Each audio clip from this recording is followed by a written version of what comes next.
حضرت خدیجہ الکبریٰ رضی اللہ تعالیٰ عنہ فرماتی ہیں کہ بڑا پیار کیا نبی پاک علیہ السلام نے حضرت فاطمہ سے، چھوٹی تھی نا۔ ادھر حضرت عائشہ صدیقہ کہتی ہے کہ نبی پاک نے بڑی محبت فرمائی۔ مشکات میں حدیث ہے، کسی نے حضرت فاطمہ زہرا حضرت عائشہ صدیقہ سے پوچھا، سچے باپ کی سچی بیٹی، صدیق کی بیٹی صدیقہ، کسی نے پوچھا کہ عائشہ حضور علیہ السلام کو سب سے زیادہ محبت کس سے تھی؟ تو حضرت عائشہ فرمانے لگی پوچھنے والی بات ہی کوئی نہیں، حضور سب سے زیادہ سیدہ فاطمہ سے پیار کرتے تھے۔ تو کہا پھر یہ بتائیں کہ مردوں میں حضور کو سب سے زیادہ پیار کس سے تھا؟ فرمایا یہ بھی پوچھنے والی کوئی بات نہیں، فاطمہ کے شوہر مولا علی سے۔ یہ حضرت عائشہ صدیقہ بیان کرتی ہیں ان کے شوہر سے۔ اب لوگ نا ترازو لے کے بیٹھے رہتے ہیں اور تولتے رہتے ہیں۔ پیر سید فیض الحسن شاہ صاحب عالم مہاروی رحمۃ اللہ، ان کے پاس بھی ایک بندہ چلا گیا تو اس نے کہا جی بتائیں حضرت عائشہ افضل ہے کہ حضرت فاطمہ؟ تو آپ فرمانے لگے تجھے یہ سوال ہی نہیں کرنا چاہیے، اس لیے کہ تیرے اور میرے پاس کوئی ترازو موجود ہے۔ اس نے کہا جی نہیں آپ بتائیں، بتانا پڑے گا۔ آپ فرمانے لگے نہیں بتاتا، کہنے لگا نہیں بتائیں۔ فرمانے لگے چل میں ایک بات بتا دیتا ہوں، فیصلہ گھر جا کے کر لینا۔ تو اس نے کہا بتائیں۔ آپ فرمانے لگے کہ عائشہ بیٹی ہے ابو بکر صدیق کی اور فاطمہ بیٹی ہے نبی پاک کی۔ تو فرمانے لگے کہ ابو بکر کی جو بیٹی ہے نا وہ نبی پاک کی بیٹی سے افضل نہیں ہو سکتی۔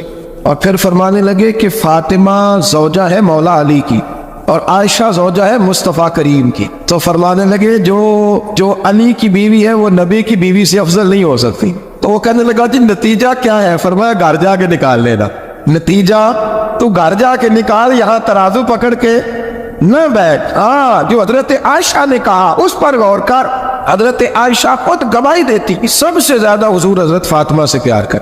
چھوٹی عمر تھی تو جناب خدیجہ ذرا انداز دیکھیے گا بیٹی کی محبت کا۔ حضرت خدیجہ فرماتی ہیں حضور جب گھر آتے نا تو دروازے پہ کھڑے ہو کے اونچی آواز میں فرماتے السلام علیکم، کہتے حضور نہ سلام لیتے، میں جواب دیتی اپنے گھر حضور آئے ہیں، پر نبی پاک دروازے پہ کھڑے ہیں۔ فرماتی ہے کھڑے رہتے حضور، میں پھر تھوڑا ہنستی اور پھر میں کہتی فاطمہ سنتی ہو؟ اماں جی سنتی ہو۔ فرمایا تمہارے ابا آ گئے ہیں دروازے۔ تو فرماتی ہے جناب فاطمہ وہاں سے دوڑ کے آتی اور رسول کریم کا دروازہ کھولتی، پھر نبی پاک کو انگلی سے پکڑ کے اندر لاتی۔ فرماتی جب تک وہ جاتی نہیں اللہ کے رسول دروازے پہ کھڑے رہتے، وہ انگلی پکڑ کے لاتی، پھر رسول کریم انہیں گود میں بٹھا لیتے۔ فرماتے وہ چھوٹی چھوٹی باتیں پوچھتی اور حضور ان کے بڑے بڑے جواب دیتے۔ وہ چھوٹی چھوٹی باتیں، بچپن کی ایک بات لکھی ہے ہمارے محدثین نے۔ ایک دن چھوٹی عمر میں، بالکل چھوٹی عمر میں حضرت فاطمہ نے پوچھا یا رسول اللہ میں اپنے رب کو کب دیکھوں گی؟ اللہ اکبر، عمر چھوٹی اور بات بڑی کر، میں کب دیکھوں گی؟ تو حضور نے فرمایا فاطمہ بڑی جلدی، رب کریم تمہیں جنت میں لے جائے گا اور ساری جنتی عورتوں کی سردار بنائے گا اور پھر میرا رب تجھے اپنا دیدار بھی کرائے گا۔ تو جناب فاطمہ تو زہرا رضی اللہ تعالیٰ عنہ چھوٹی چھوٹی باتیں کرتی۔ حضرت خدیجہ کہتی ہیں جب چلی جاتے نا حضور تو میں پھر بلاتی، میں کہتی ادھر آنا فاطمہ، کیا باتیں کر رہی تھی اپنے ابا سے؟ تو کہتی پھر وہ مجھے بتاتی بھی اور راضی بھی ہوتی۔ یہ سلسلہ آخر تک چلا، یہ حضرت فاطمہ سے راز کی باتیں کرنا حضور کا آخر تک چلا۔ بخاری مسلم میں حدیث، وہاں راوی حضرت خدیجہ ہے، یہاں راوی حضرت عائشہ صدیقہ ہے۔ جناب عائشہ صدیقہ کہتی حضور کے وصال ظاہری سے کچھ دن پہلے خود نبی کریم علیہ السلام نے حضرت فاطمہ الزہرا کو بلایا، اور جب وہ آئی تو کہتی ہے ان کو میں نے آتے دیکھا تو میں نے پھر حضور کو ان کے استقبال کے لیے کھڑے ہوتے بھی دیکھا، پھر حضور نے ان کا ماتھا چوما، جہاں بیٹھے تھے وہاں بٹھایا، پہلو میں بیٹھ گئے اور فرماتے ہیں پھر باپ بیٹی باتیں کرنے لگے۔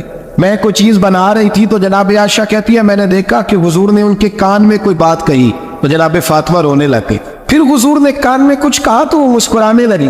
کہتی ہے حضور وہ بات کر کے تشریف لے گئے، فاطمہ بھی بیٹھی تھی، میں آئی، میں نے آ کے کہا کہ فاطمہ بتاؤ نبی کریم علیہ السلام نے آپ سے کیا کہا؟ کبھی ہنستی تھی کبھی روتی تھی، تو فرمایا حضور نے منع کیا ہے، یہ میرا اور میرے نبی کا راز ہے، میں حضور کی حیات ظاہرہ میں یہ بات کسی کو بتا نہیں سکتی۔ فرماتی ہے کہ فاطمہ سے تو میں نے پوچھ لیا پر حضور سے پوچھنے کی تو ضرورت ہی نہیں تھی نا، لیکن وہ راز کی بات تھی۔ کچھ دن گزرے تو حضور بیمار ہو گئے، پھر کچھ دن گزرے تو حضور کا وصال ہو گیا۔ فرماتے کچھ عرصے کے بعد میں سیدہ فاطمہ الزہرا سے ملی تو میں نے کہا فاطمہ وہ بھید کھول تو دے، آج تو کھول دے، وہ راز کیا تھا؟ آپ کو بلایا گیا، پھر آپ آئیں، پھر حضور نے بات کی، پھر نبی کریم علیہ السلام کے بات کرنے پر کبھی آپ روئی کبھی آپ ہنسی، تو یہ کیا تھا؟ تو کہتی ہے جناب فاطمہ پھر رونے لگی، کہنے لگی ہاں اماں جی اب میں پردہ کھول دیتی ہوں، اب میں راز بتا دیتی ہوں۔ حضور کا وصال ظاہری ہو گیا۔ فرمانے لگی مجھے حضور نے بلایا اور میرے کان میں فرمانے لگے فاطمہ وقت تھوڑا رہ گیا ہے، اب تیرے والد نے جانے کا پروگرام بنا لیا ہے، اب نہ ٹائم آ گیا ہے بچھڑنے کا۔ فرماتی ہیں جب میں نے یہ بات سنی تو میں رو پڑی، حضور آپ بچھڑ جائیں گے؟ کہتی ہے میں روئی۔ ذرا حدیث کے جملوں پہ غور کرنا، ماتی تھوڑی دیر گزری تو حضور نے میرے کان میں کہا فاطمہ پتر رو نا، بیٹے رو نا، میرے جانے کے بعد جو سب سے پہلے میرے پیچھے آ کے مجھے ملے گی نا بیٹی وہ تو ہی ہو۔ اللہ کرے میں سمجھا سکوں آپ کو بات، جب کہا نا کہ میں وصال کروں گا تو رہ پڑی، اور جب کہا نا میرے بعد تیرا بھی جلدی وصال ہو جائے گا تو حضرت فاطمہ نے ہنسنا شروع کر دیا۔ کیا پیار ہے میرے محبوب علیہ السلام کے ساتھ جناب فاطمہ کا۔ ان کے وصال کی خبر سنی تو رو پڑی، اور اپنے کی سنی تو ہنس پڑی۔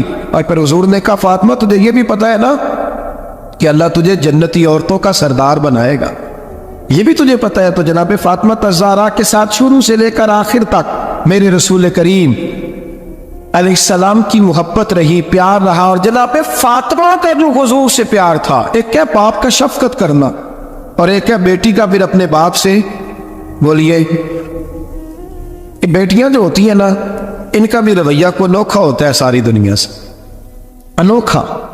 میں کبھی کبھی کچھ ایسی باتیں کرنے کو دل کر جاتا ہے کہ جو کر گزرتے ہیں۔ ایک صاحب مجھ سے ایک دن کہنے لگا حضرت صاحب بڑی مشکل میں اور اتنا کٹھن وقت آ گیا کہ کوئی حال ہی نہیں۔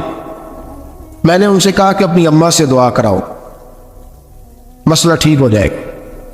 میں نے لگا اماں تو انتقال کر گئی، تو میں نے کہا بہن سے دعا کراؤ۔ کہنے لگا بہن دور رہتی ہے، تو میں نے کہا پھر بیٹی سے کرا لو۔ آپ یقین کریں اللہ کے گھر میں بیٹھا ہوں، رمضان کا مہینہ مجھے تیسرے دن ملا۔ کہنے لگا حضرت صاحب الحمدللہ اللہ نے میری مشکل آسان کر۔ کہنے لگا یہ نسخہ آپ نے بڑا عجیب بتایا، پیر تو اس قسم کی باتیں نہیں نہ بتاتے، پیروں نے تو آپ کو بتایا دعائیں قید کر کے رکھتے صرف ہماری قبول ہونی۔ کہنے لگے آپ ان کا میرے ساتھ ارادت کا رشتہ ہے۔ کہنے لگے آپ کس طرح کے پیر ہے کہ آپ نے مجھے پلٹ کے کہہ دیا کہ اماں سے، بہن سے، بیٹی سے؟ تو میں نے کہا اصل بات یہ ہے کہ میں کبھی تھکا بھی ہوتا ہوں، کبھی کسی رنگ میں بھی ہوتا ہوں، اور کئی دفعہ اب تو یہ حال ہو گیا ہے کہ رونا آئے بھی تو روتے نہیں کہ لوگ تماشا نہ سمجھے، کئی دفعہ آنسو چھپانے بھی پڑتے ہیں کہ لوگ اس کو اداکاری اور فنکاری ہی نہ سمجھنے لگ جائے۔ تو میں نے کہا یہ جو بیٹی ہوتی ہے نا، یہ جو بہن ہوتی ہے، یہ جو ماں ہوتی ہے، اس کو اشارتاً بھی آپ کان میں کہہ دینا مشکل میں ہو تو یہ رات کو رو رو کے مصلی بھگو دیتی، یہ رو رو کے دعا مانگتی ہے بیٹے کے لیے، بھائی کے لیے، باپ کے لیے۔ اس کا ہر بیٹی پیار کرتی، اور یقین کرے کہ کلیجہ ٹھنڈا ہو جاتا ہے جب بیٹیاں چھاتی پہ لیٹتی ہیں تو لطف آتا ہے کہ اللہ کریم نے اس ننھی سی کلی میں کیا ٹھٹک رکھی ہے کہ سارے دل کا جو ہے بوجھ اس نے ہلکا کر دیا۔ تو بتائیے پھر میرے نبی پاک کی شہزادی کی حضور سے محبت کتنی ہو۔ چھوٹی سی عمر تھی حضرت فاطمہ کی جب حضرت ختیجہ وصال کر گئے، تو کسی نے کہا فاطمہ سب سے پہلے گھر سے کب نکلنا ہوا؟ تو بخاری مسلم میں حدیث ہے، اللہ کے نبی نا بیت اللہ شریف کے سامنے سجدے میں تھے تو ابو جہل کو شرارت سوجھی، شرارت۔ اس نے کچھ لوگوں سے کہا، عقبہ بن ابی معیط تھا، کچھ اور لوگ تھے، کہنے لگا میں ابھی رستے سے گزرا ہوں تو وہاں کسی نے اونٹ ذبح کیا ہے، تو اونٹ کی اوجڑی، آپ نے اوجڑی دیکھی ہے نا، جانور کی اوجڑی بڑی وزنی ہوتی ہے، اس میں گندگی ہوتی، اونٹ کی اوجڑی بڑی وزنی ہوتی تھی۔ کہنے لگا وہاں اونٹ کی اوجڑی پڑی ہے، وہ دیکھو نبی پاک معاذ اللہ سجدے میں ہے، تو معاذ اللہ ثم معاذ اللہ وہ اونٹ کی اوجڑی اٹھاؤ حضور کی گردن پہ رکھ دو۔ تھوڑا سا مشکل سے جوا پڑھنا پڑ جائے نا، اور تھوڑا سا مشکل سے پڑھانا پڑ جائے تو ہم دین کے بہت بڑے خدمت گزار بن جاتے ہیں۔ یہ دیکھو سجدے کتنے مشکل سے ہو رہے ہیں، یہ دیکھو سجدے کتنی مشکل سے ہو رہے ہیں، کتنی مشکل سے حضور کے سر انور پر اوجڑی رکھ دی۔ یہ وہ وقت ہے کہ نہ تو چچا ابو طالب ہے جو پہنچ جاتے، نہ جناب ختیجہ ہے جو بندوبست کرتی، تو کسی نے نہ جناب ختیجہ کے دروازے کے سامنے منہ کر کے کہا کہ محبوب کے گھر والوں حضور کے سر اقدس پر اوجڑی رکھ دی ہے کسی، اور حضور سر اقدس اٹھاتے ہیں تو تکلیف محسوس کرتے ہیں۔ جناب فاطمہ کہتی پہلا دیہڑا تھا جب میں چہرے پہ کپڑا ڈال کے نہ تو اپنے بابا کے لیے نکلی، اللہ کی پہلا دن تھا میں حرم کعبہ میں پہنچی، حضور کو سجدے میں دیکھا تو چھوٹے چھوٹے ہاتھوں سے میں نے اوجڑی نیچے گرائی، حضور بولنے کچھ نہیں، نہ میں نے کوئی بات کی، میں نے حضور کی انگلی کو تھاما اور میں کنویں پہ لے آئی، حضور بھی نہیں بولے، جناب سیدہ فرماتی میں میری بولی، حضور بیٹھ گئے اور میں کنویں سے پانی نکالنے لگا، میں حضور کی زلفیں دھوتی جاتی اور حضور روتے جاتے، زلفیں دھوتی جاتی اور حضور روتے جاتے۔ پھر حضرت فاطمہ نے جب حضور کی زلفیں دھو لی تو ہاتھ اٹھائے، کہا اے اللہ، کہ جنہوں نے میرے بابا کو تکلیف دی ہے نا، ان کو برباد کر دے۔ میں رات روایت پڑھ رہا تھا مشکات سے تو میں حیران ہو رہا تھا کہ یہ عجیب منظر ہے، یہ عجیب منظر ہے کہ جب طائف والے پتھر مارے اور نبی کریم علیہ السلام سے حضرت زید بن حارثہ کہ حضور دعا کریں یہ تباہ ہو جائے، تو نبی پاک کہ نہیں زید، میں نے نہیں ان کے لیے تباہی کی دعا کرنی، یہ نہیں ٹھیک ہوتے تو ہو سکتا ہے ان کی نسلیں ٹھیک ہو جائے۔ اور جب احد میں وہ لوگ پتھر مار کے دانت شہید کر دیں، حضرت ابوبکر صدیق جیسی ٹھنڈی طبیعت کا آدمی عرض کرے حضور دعا کریں یہ تباہ ہو جائے، تو حضور نے فرمایا اللہم اہد قومی فإنہم لا یعلمون، یا اللہ میری قوم کو ہدایت دے، یہ جانتے نہیں یہ کیا کر رہے ہیں۔ حضور نے کبھی بھی کسی کے لیے دعائیں ضرر نہ فرمائی، لیکن آج یہ عجیب منظر ہے، شاید یہ واحد وہ وقت ہے کہ جناب فاطمہ الزہرا نے جب کہا نا کہ اے اللہ انہیں برباد کر دے، انہوں نے آج میرے والد کو تکلیف دی ہے، حضرت فاطمہ کی دعا سن کے تو حضور نے بھی ہاتھ اٹھائے، کہا اللہ جیسے میری بیٹی کہتی ہے نا ویسے ہی کر دے، اللہ کر دے انہیں برباد، فاطمہ جیسے کہتی ہے ویسے، اللہ کرے آپ کو سمجھ آئے میری بات کہ وہاں جہاں شدید تکلیف دی گئی وہاں حضور نے کسی کے لیے ایسی دعا، اور یہاں فرمایا اللہ جیسے فاطمہ کہتی ہے ویسے۔ اللہ اکبر۔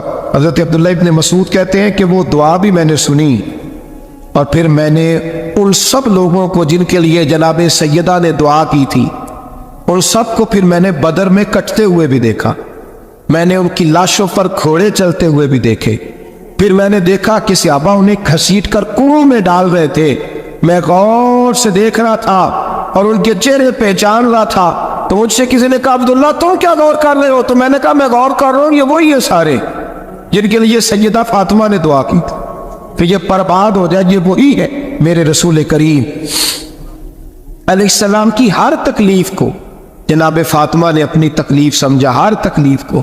جب انسان کے دائیں بائیں کچھ لوگ ہوتے ہیں نا اس کے دکھ بھی سمجھنے والے، سکھ سمجھنے والے لوگوں کی تعداد لمبی جوڑی ہوتی ہے۔ ہمارے زمانے میں ہمارے ہر آدمی کے ساتھ ذاتی مطالبات ہیں، ذاتی، تو جب تک وہ میرا مطالبہ پورا کرتا رہتا ہے میرا اس سے پیار رہتا ہے، اور جب وہ میری خواہشات پوری کرنی چھوڑ دیتا ہے پھر میرا اس سے کوئی رشتہ نہیں رہتا۔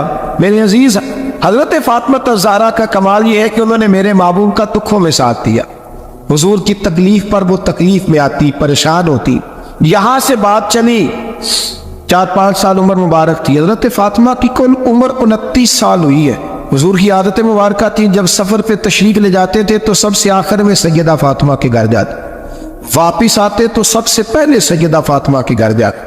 مولا علی کہتے ایک دن میں نے عجیب نظارہ دیکھا، نبی کریم علیہ السلام سفر سے واپس آنے والے تھے، میں نے حضرت فاطمہ کو اطلاع دی کہ حضور آج پہنچ جائیں گے، تو انہوں نے گھر سارا صاف کیا، سجایا سوارا، کھانا پکایا، لیکن فرماتی جیسے ہی حضور اندر داخل ہوئے نا گھر کے، جناب فاطمہ نے حضور کا چہرہ دیکھا تو ہاتھ پکڑ کے چومنے لگی، اور کہتے ہیں جب انہوں نے سر اٹھایا تو ان کا چہرہ سارا آنسوؤں سے بھرا ہوا تھا۔ رسول کریم نے بیٹی کے سر پہ ہاتھ رکھا، بٹھا لیا، فرمایا فاطمہ بیٹے رونے والی تو بات کوئی نہیں تھی، کیوں رو پڑی ہو؟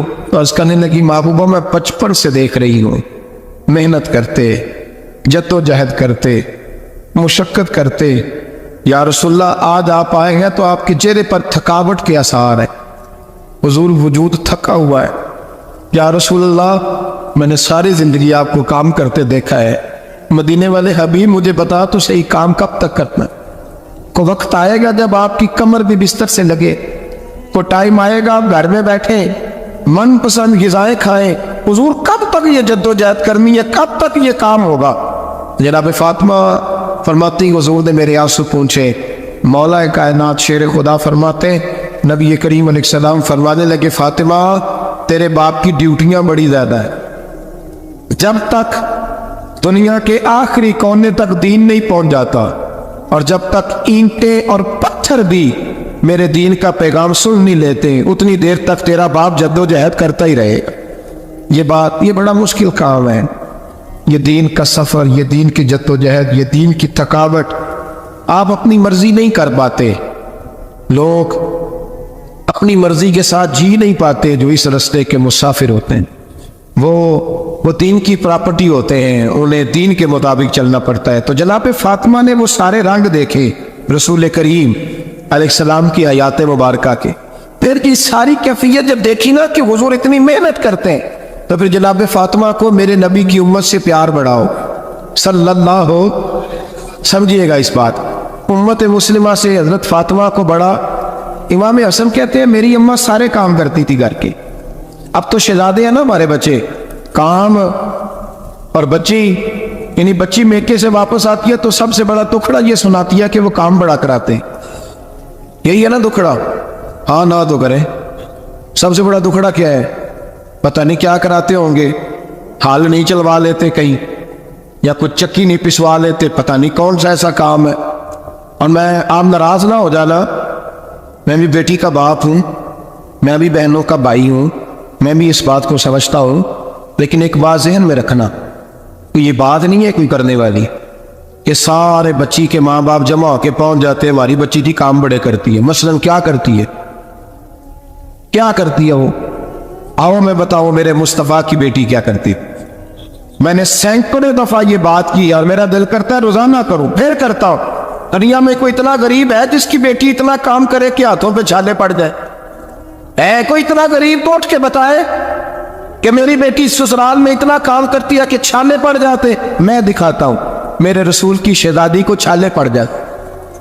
کچا مکان، جناب فاطمہ جناب فضا آپ کی لونڈی تھی، ان سے مٹی منگاتی اور گھر میں لیپا پوتی کرتی، پھر جھاڑو دیتی۔ امام حسن اور حسین کے درمیان پورے سال کا فرق نہیں، 11 مہینے کا فرق، دونوں بچوں کو سنبھالتی۔ جناب علی کی والدہ حضرت فاطمہ بنت اسد تھوڑی تھی، جناب فاطمہ وہ کھول کے نوکری کرتی کہ حضرت فاطمہ بول پڑتی، حضرت فاطمہ بنت اسد بول پڑتی، کہتی بیٹے فاطمہ میرا اتنا نہ خیال رکھا کر، تیرے اپنے بھی بچے ہیں۔ جناب فاطمہ فرماتی آپ صرف علی کی ماں تو نہیں تھا، آپ میری بھی تو ماں ہے نا۔ یہاں بیٹیاں فلسفہ بیان کرتی ہیں، وہ کہتی ہیں جی کس حدیث میں آیا ہے ساس سسر کی خدمت فرض ہے؟ میں نے کہا کسی میں بھی نہیں آیا۔ ہم کیا کہہ رہے ہیں؟ کسی میں بھی نہیں آیا، لیکن یہ تو آیا ہے نا کہ شوہر راضی ہو تو اللہ راضی رہتا ہے۔ تو اگر شوہر ماں باپ کی خدمت سے راضی ہوتا ہے تو کرو خدمت، اس کو تو راضی کرنا ہے نا، اس پر تو توجہ دو۔ حضرت فاطمہ پھر چکی پیستی، چکی چکی، یہ آسان جملہ نہیں کہہ جاتے ہم، سن لیتے ہیں آپ۔ چکی پیس کر، جو پیس کر اس کا آٹا بنانا، پھر بچوں کے لیے کھانا پکانا۔ پھر ایک دن کہنے لگی نہیں آپ کی آمدن تھوڑی ہے، خرچے زیادہ، چرخا نہیں لا دیتے۔ فاطمہ کیا کرو گی؟ فرمایا تھوڑا سا سود بنا لیا کروں گی، تم بھیج آیا کر دا، چلو میں تھوڑا ہاتھ بٹاؤں گی۔ یہ سارے ڈیوٹیاں کر کے حضرت حسن برواتے ہیں، پھر عزت والے رسول کی عزت والی بیٹی، پھر شانوں والے نبی کی شانوں والی بیٹی، پھر پاک محبوب کی پاک شہزادی، ساری ڈیوٹیاں کر کے رات کو مولا علی سے کہتی اگر آپ اجازت دیں تو اللہ کو راضی نہ کر لوں؟ حضرت علی فرماتے فاطمہ جیسے دل کرے۔ تو امام حسن کہتے ہیں پھر میری ماں مصلی بچھا لیتی، مصلی، اور پھر ساری رات وہ نماز پڑھتی، ساری رات، اور فرماتے ہیں جب سویرے ہاتھ اٹھاتی تو پہلی دعا یہ کرتی اے اللہ میرے رسول کی امت پہ رحم فرما، اے اللہ میرے رسول کی امت پہ رحم فرما۔ تو کہتے ہیں زمانے بیت گئے یہ دعا سنتے، تو ایک دن میں قریب گیا تو میں نے کہا امی حضور کوئی دعا میرے لیے بھی کر دیں، کوئی حسین کے لیے بھی کر دیں، کوئی زینب کے لیے بھی کر دیں۔ ساری دعائیں امت مصطفیٰ امت مصطفیٰ امت مصطفیٰ۔ کتنا بڑا جملہ ہے، کتنا بڑا، شیخ محقق نے لکھا ہے کتنا بڑا۔ جناب فاطمہ فرمانے لگی تیرے لیے بھی کرتی ہوں، حسین کے لیے بھی کرتی ہوں، زینب کے لیے بھی کرتی ہوں، سب کے لیے کرتی ہوں۔ پر بیٹا یاد رکھنا فاطمہ کی دعاؤں پر پہلا حق میرے رسول کی امت کا ہے۔ فاطمہ کی اصل میں بات بہت خوشی کی سنا دی میں نے یہاں، لیکن آپ وہی سست کے سست رہ گئے۔ یہ کسی عام آدمی کی دعا نہیں، پیر صاحب کی، درویش صاحب کی رٹی رٹائی دعا نہیں، یہ سیدہ فاطمہ کی دعا ہے۔ آپ کو اتنا بڑا خزانہ مل رہا ہے اور آپ سمجھے نہیں بات کو۔ حضرت فاطمہ فرمانے لگی میری دعاؤں پر سب سے زیادہ حق میرے رسول کی امت کا ہے، تو میں یہ حق ہمیشہ ادا کرتی رہوں، میں انہیں دعائیں ہمیشہ دیتی رہوں گی۔ حضرت فاطمہ بڑا پیار کرتی۔ امام حسن کہتے ہیں کہ ایک پورا دن گزر گیا، کھانے کو کچھ نہ ملا، اگلی شام آ گئی تو چند روٹیاں کھانے میں ملی، چاول آئے، حضرت علی جناب فاطمہ نے پیس کے روٹی پکائی، فرماتی ہیں سب کو کھانا کھلا دیا تو اپنی روٹی آپ نے رکھ لی۔ جب آپ کھانا کھانے لگی، کھانے پر ہاتھ ہی رکھا تھا کہ دروازے پر کسی نے صدا دی، تو کہتے ہیں بولنے والے کے لفظ بڑے عجیب تھے، جس نے صدا دی نا اس کے لفظ بڑے عجیب تھے، کہنے لگے اور رسول اللہ کی بیٹی میں 2 دن سے فاقے میں، تو مجھے پتا ہے اس گھر سے روٹی ضرور ملے گی۔ جناب فاطمہ نے نہ کھانا اٹھایا، امام حسن کو کہنے لگی بیٹے دے آ۔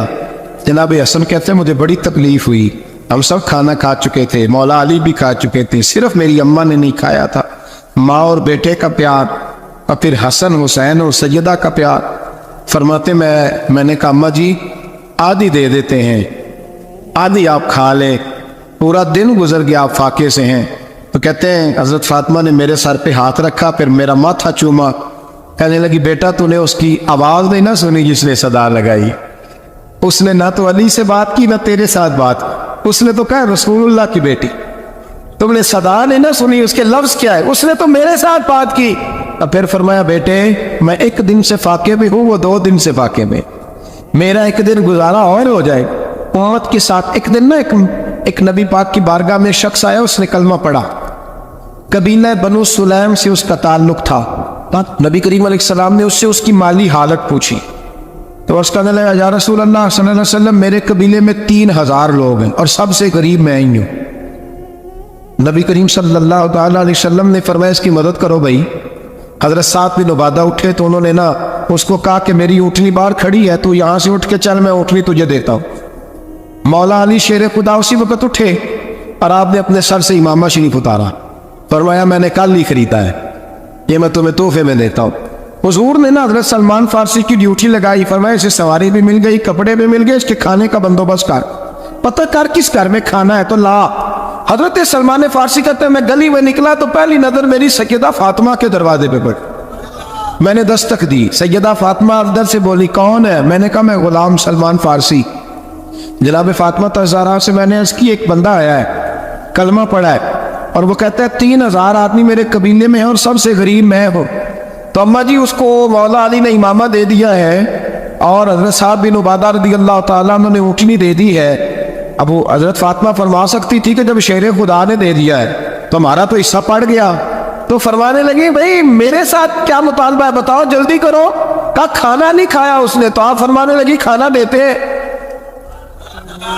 حضرت سلمان فارسی کہنے لگے اماں جی کھانے میں کیا ہے؟ تو کہنے لگے کچھ بھی نہیں، 3 دن ہو گئے حسن حسین نے روٹی نہیں کھائی، پر بڑا کچھ ہے میں دیتی ہوں۔ کہتے میں سوچ میں پڑ گیا کہ انہوں نے 3 دن سے نہیں کھایا، پھر بھی بڑا کچھ ہے، پھر بھی ہم نے نا جو کھایا ہے اور باقی کا سالن فریج میں رکھا ہے، پرسوں والا بھی فریز ہوا پڑا ہے، شام کی سبزی آ گئی، کسی نے پوچھا حال کیا؟ کہتا سب سے غریب میں بڑا ماڑا بندہ ہوں، رو پڑیں گے پریشان۔ کہا بچوں نے 3 دن سے روٹی نہیں کھائی، پر سلمان بڑا دیا ہے میرے اللہ نے، بڑا کچھ ہے۔ تو کہا اماں جی پھر کرنا کیا ہے؟ فرمایا تو ٹھہر رہا میں بتاتی ہوں۔ کمبل پڑا تھا، بسترا سمجھ لیں، موٹا اوڑھنے کا، کھدر کا، حضرت فاطمہ جلدی سے لائی، فرمانے لگی یہ پکڑو اور دیر نہ کرنا، یہ ہماری گلی کے کونے پہ نا 2-4 گھر چھوڑ کے تو ایک یہودی ہے، اس کا نام شمعون ہے، وہ اس طرح کی چیزیں گروی رکھ کے یا خرید کے نا تو پیسے بھی دے دیتا ہے، جو بھی دے دیتا ہے، گندم بھی دے دیتا ہے، سرکہ اور کھجوریں بھی، اسے دے آ، اور وہ جو سامان دینا وہ میرے پاس لا، اور لا کے مجھے دے تاکہ میں جلدی سے اس آدمی کے لیے بندوبست کروں۔ پتہ نہیں بیچارہ کتنے دنوں کا بھوکا ہے، پتہ نہیں بیچارہ کتنے، اپنے بچوں نے 3 دن سے روٹی نہیں کھائی، لا نہ ذرا۔ حضرت سلمان فارسی کہتے ہیں میں نے تھوڑا توقف کیا کہ میں آپ کا بستر لے جاؤں، یہ کمبل لے جاؤں، تو فرمانے لگی حکم ہے میرا، وہ جانا پڑے گا۔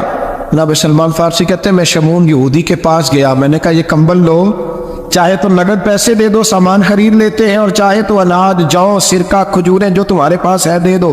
وہ کہنے لگا یہ کس کا ہے؟ بڑا شاندار ہے، بڑا خوشبو والا ہے۔ تو کہا یہ مولا علی کے گھر سے آیا ہے، پاک بی بی نے دیا ہے کہ اس کو گروی رکھ لو اور مہمان کے لیے کچھ دے دو۔ کہا مہمان کون سا؟ کہنے لگے حضور کے پاس آ کے ایک شخص نے کلمہ پڑھا ہے اور وہ مسلمان ہوا ہے، وہ غریب ہے، اس کو روٹی دینی ہے۔ تو وہ شمول یہودی کہنے لگا میں بھی تو رات پڑھا کرتا تھا، تو آج ہی سویرے میں نے پڑھا ہے، آج ہی سویرے پڑھا ہے، ابھی پڑھا ہے۔ میں بڑی دیر سے حضور آئے تھے پر میری آنکھوں پہ پڑتا ہی رہ گیا، مقدر سکندر کا دیکھو کہ پیاسے چلے جا رہے ہیں کنارے کنارے، میں پیاسا ہی مرنے لگا تھا، آج ہی میں نے پڑھا ہے کہ جو آخری امت آئے گی نا، اس امت میں جو رسول اللہ صلی اللہ علیہ وسلم کے قریبی ہوں گے، ان کا کمال یہ ہوگا کہ وہ اپنا پیٹ پر پتھر باندھ کے دوسروں کی مدد کیا کرے گی۔ یہ میں نے آج ہی پڑھا ہے اور ابھی تو نے مجھے اس کا نظارہ کرا دیا ہے۔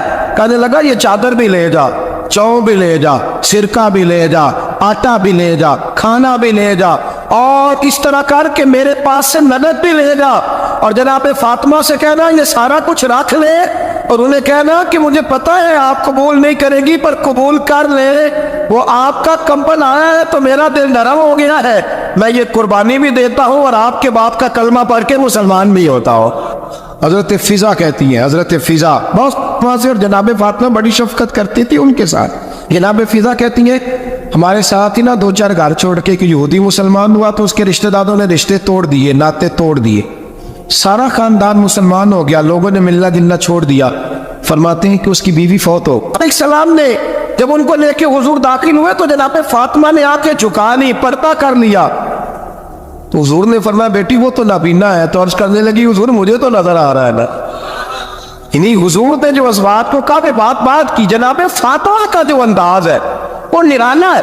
تو حضرت علی کہتے ہیں جناب فاطمہ نے جواب دیا کہ بہترین عورت وہ جسے نہ کبھی غیر محرم دیکھا ہو اور نہ غیر محرم نے کبھی وہ بی بی نے بھی کبھی غیر محرم بندہ نہ دیکھا ہو، دیکھا ہی نہ ہو اس نے۔ یہ پوائنٹ ذرا مشکل ہے، سمجھنے والا ہے۔ تو حضرت علی کہتے ہیں میں وہاں سے گردن جھکائی اور بیچ آ کے بیٹھ گیا، بات ابھی جاری تھی۔ حضور نے فرمایا آتا ہے کسی کو جواب؟ تو کہتے ہیں میں نے ہاتھ کھڑا کیا، میں نے کو حضور آتا ہے، تو حضور مسکرا پڑے، فرمایا چل بتا۔ میں نے عرض کی حضور بہترین عورت وہ ہے کہ نہ کبھی اسے غیر محرم نے دیکھا ہو نہ اس نے کبھی غیر محرم دیکھا ہو۔ تو حضرت علی کہتے ہیں شاباش مجھے ملنی چاہیے تھی نا۔ حضور مسکرا پڑے، کہنے لگے میں نے تو پہلے کہا ہے فاطمہ تو بدا تو منی، فاطمہ میرے جگر کا ٹکڑا ہے، میں نے تو بڑا پہلے کہہ دیا ہے۔ تو کہتے ہیں صحابہ میری طرف دیکھنے لگے کہ یہ تو تعریف فاطمہ کی ہونے لگ گئی ہے۔ تو میں نے کہا کیا کریں، اس محبوب کو بتایا ہے جس کے لیے اللہ نے کوئی پردہ رکھا ہی نہیں، سارے پردے کھول دیے۔ حضرت فاطمہ کے وصال کا وقت آیا، انتقال کا، تو حضرت اسماء بنت امیس کو بلایا اور بلا کے فرمانے لگی تو مجھے غسل دینا اور سوائے میرے شوہر مولا علی کے کسی اور سے مدد بھی نہ لینا۔ اور فرمانے لگی میں نے حبشہ کے بارے میں سنا ہے کہ وہاں جب بیویوں کا جنازہ اٹھتا تھا تو وہ لوگ چارپائی کے اوپر یوں کر کے اس طرح کر کے لکڑیاں لگاتے تھے، نیچے باندھ لیتے تھے اور لکڑی میں لچک ہو تو اوپر جا کے پھر اس کو باندھ دیتے تھے تو پردہ بن جاتا تھا۔ فرمایا میں نے علی کو بتا دیا ہے، تمہیں بھی بتا رہی ہوں، جنازہ میرا رات کو اٹھانا اور لکڑیاں لگا کے نا تو اوپر پردہ کر لینا، میرے وجود پر پڑی ہوئی چادر پر بھی کسی کی نظر نہیں پڑنی چاہیے، رات کو جنازہ اٹھانا اور رات کو مجھے دفن کر دینا۔ مدینہ منورہ میں حضور کے وصال ظاہری کے 6 ماہ بعد جناب فاطمہ الزہرا کا جنازہ اٹھا تو مسجد نبوی شریف سے ایک شخص اپنی داڑھی آنسوؤں سے بھگوتا ہوا نکلا۔ حضرت ابوبکر صدیق نے کھڑا کر کے پوچھا کیوں نبی پاک کے چچا عباس روتے کیوں ہو؟ حضرت عباس کہنے لگے پہلے حضور گئے تھے، اب نبی پاک کی تصویر بھی چلی گئی۔ کیا ہوا؟ کہ جناب فاطمہ کا وصال ہوا، پھر سے ایک دفعہ مدینے میں رات آئی، پھر سے شام ہوئی، پھر سے جنازہ اٹھا۔ شیر خدا علی المرتضیٰ رضی اللہ تعالیٰ عنہ نے، حضرت عباس نے، حضرت قص الدین عباس نے، حضرت عبداللہ ابن عباس نے تدفین سے فارغ ہوئے۔ ایک روایت ہے کہ حضرت عباس نے جنازہ پڑھایا اور ایک مستند روایت ہے کہ حضرت ابوبکر صدیق نے جنازہ پڑھایا، اور جب جنازہ پڑھا کر کے باہر نکلے تو حضرت علی شیر خدا کی آنکھوں میں آنسو تھے۔ اس نے کہا روتے کیوں ہو؟ فرمانے لگے صرف فاطمہ نہیں گئی،